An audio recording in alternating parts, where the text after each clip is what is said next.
Zientzian, errazagoa da ikerketa bat lerroburuetara iristea, probatu nahi duen hipotesia baieztatzen bada, ezeztatzen bada baino. Baina tartean Altamurako neandertala egonik, ez da arraroa ezeztatuta ere lerroburuetara iristea. Hain zuzen ere, Altamurako neandertala ezagutzen den ospetsuenetakoa da.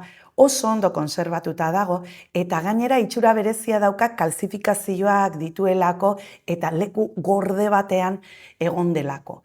Horregatik oso zaila izan da ikerketak egitea, baina oraingoan lortu dute haren sudurraren barruko egituraketa berregitea.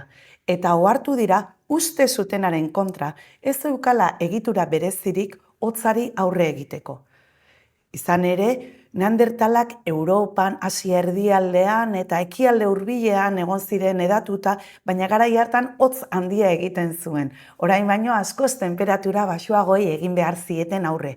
Gorputza bereziki prestatuta zuten horretarako eta uste zuten arnasa hartzeko eta metabolismoa elikatzeko izango zutela sudurraren barruan egituraren bat haien aurpegieran etzelako ikusten ezer berezirik, baina ez. Orain egindako ikerketan ezeztatu egin dute hipotesi hori.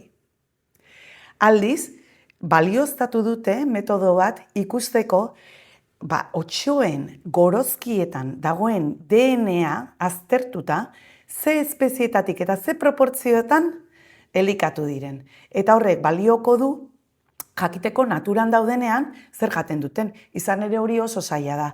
Eta sendabibako otsuak erabili dituzte haien dieta jakina delako, esan bezala balioztatzeko DNA-an oinarritutako metodo hau.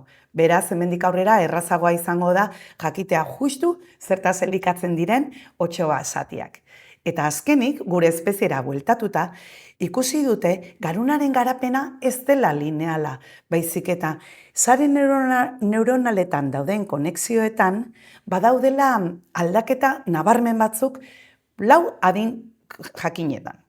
Eta adin horiek dira 9 urte, 32, 66 eta 83.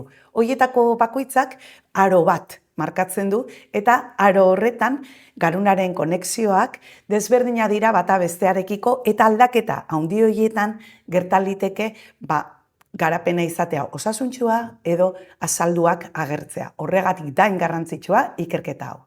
Xehetasun guztiak zientzia.eus atarian dituzue.